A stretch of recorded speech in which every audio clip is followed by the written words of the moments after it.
अखंड मंडलाकारं व्याप्तम येन चराचरम तत्पदम दर्शितम येन तस्मै श्री गुरुवे नमः। उपस्थित सभी गुरुजनों के श्री चरणों में मेरा प्रणाम एवं उपस्थित मेरे सहपाठी एवं शोधार्थी। एंग्लिसिस्ट वर्सेस ओरिएंटलिस्ट का जब विवाद शुरू होता है तो एंग्लिसिस्ट लोग बोलते हैं कि भारत में हमें जो शिक्षा देनी है वो अंग्रेजी माध्यम के रूप में देनी है, जो एंग्लिसिस्ट धारा के समर्थक थे। और जो ओरिएंटलिस्ट धारा के समर्थक थे उन्होंने बोला कि भारतीय भाषाओं में ही हम भारत के लोगों को शिक्षा प्रदान करेंगे। यहाँ पर हमें देखना ये महत्वपूर्ण की बात है कि मैकॉले ने उस समय पर अंग्रेजी भाषा में शिक्षा देने पर जोर दिया और 1835 में भारत में अंग्रेजी शिक्षा लागू हुई। यहाँ में ध्यान देने की ये आवश्यकता है कि क्यों मैकॉले भाषा के ऊपर इतना दबाव दे रहे, इतना जोर भाषा पर क्यों था।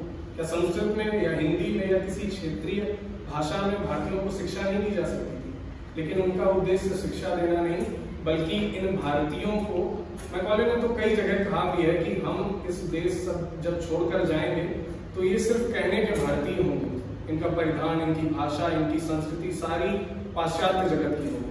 तो भाषा का इतना महत्वपूर्ण है कि एक व्यक्ति वर्षों तक सिर्फ इस बात पर विवाद करता रहा कि भारत में अंग्रेजी माध्यम लागू होना चाहिए। और फलस्वरूप 1845 में मैकॉले सिविलेट आता है और भारत में अंग्रेजी शिक्षा लागू होती है। वहीं दूसरी तरफ भारतेंदु हरिश्चंद्र कहते हैं निज भाषा उन्नति है, सब उन्नति को मूल, बिन निज भाषा ज्ञान के मिटे न हिय को सूल। तो अगर बिन निज भाषा के ज्ञान से हमारे जो हृदय में सूल लगते हैं वो मिट नहीं सकते, तो विदेशी भाषा उस चीज को कैसे मिटा सकती है। मैं यहाँ पर जसिंता केरकेट्टा की एक कविता सुनाना चाहूंगा। माँ के मुंह में ही मातृभाषा को कैद कर दिया गया और बच्चे उसकी रिहाई की मांग करते करते बड़े हो गए। मातृभाषा खुद नहीं मरी थी, उसे मारा गया था। मातृभाषा खुद नहीं मरी थी, उसे मारा गया था, पर माँ यह कभी ना जान सकी। रोटियों के सपने दिखाने वाली संभावनाओं के आगे अपने बच्चों के लिए उसने भींच लिए थे अपने दांत और उन निवालों के सपनों के नीचे दब गई थी मातृभाषा। माँ को लगता है आज भी एक दुर्घटना थी मातृभाषा की। जसिंता केरकेट्टा की यह कविता है।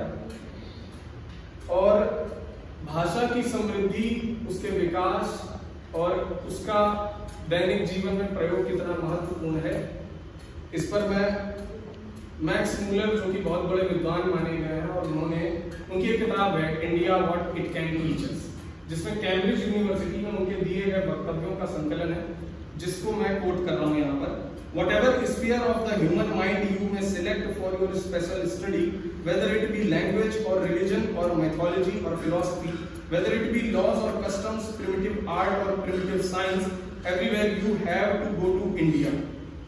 दुर्भाग्य से ये मुझे हिंदी भाषा में प्राप्त नहीं हो पाया, वह पुस्तक अंग्रेजी में ही उपलब्ध है।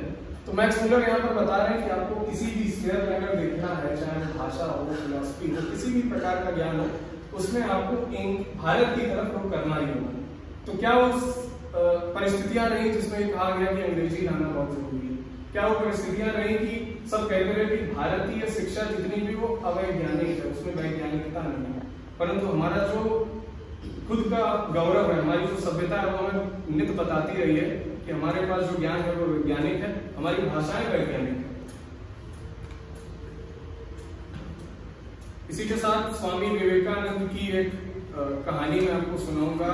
एक बार विदेश में स्वामी विवेकानंद गए हुए थे किसी सभा में, तो वहां पर कुछ अंग्रेज लोग आते हैं और स्वामी विवेकानंद जी से हेलो करते हैं, जिसके प्रत्युत्तर में विवेकानंद जी नमस्ते बोलते हैं।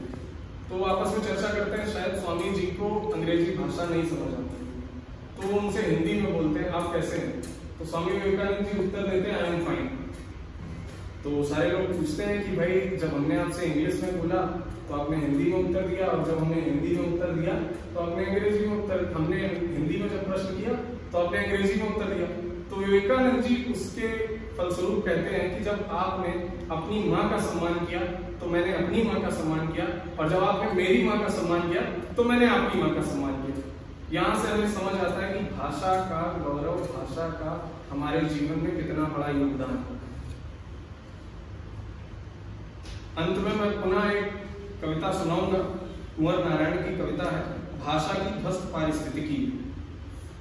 प्लास्टिक के पेड़, नायलॉन के फूल, रबड़ की चिड़ियां, टेप पर भूले बिसरे लोकगीतों की उदास लड़ियां। एक पेड़ जब सूखता है, सबसे पहले सूखते उसके सबसे कोमल हिस्से, उसके फूल, उसकी पत्तियां।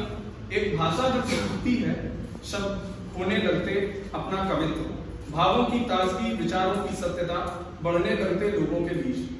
अपरिचय के उजाड़ और खाइयां, सोच में हूं कि सोच के प्रकरण में किस तरह कुछ कहा जाए।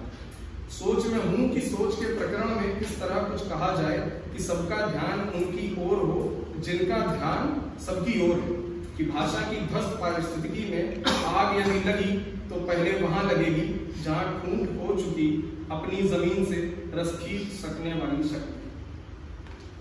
इन्हीं शब्दों के साथ मैं अपनी वाणी को विराम देता हूं। आप सभी को अंतर्राष्ट्रीय मातृभाषा दिवस की बहुत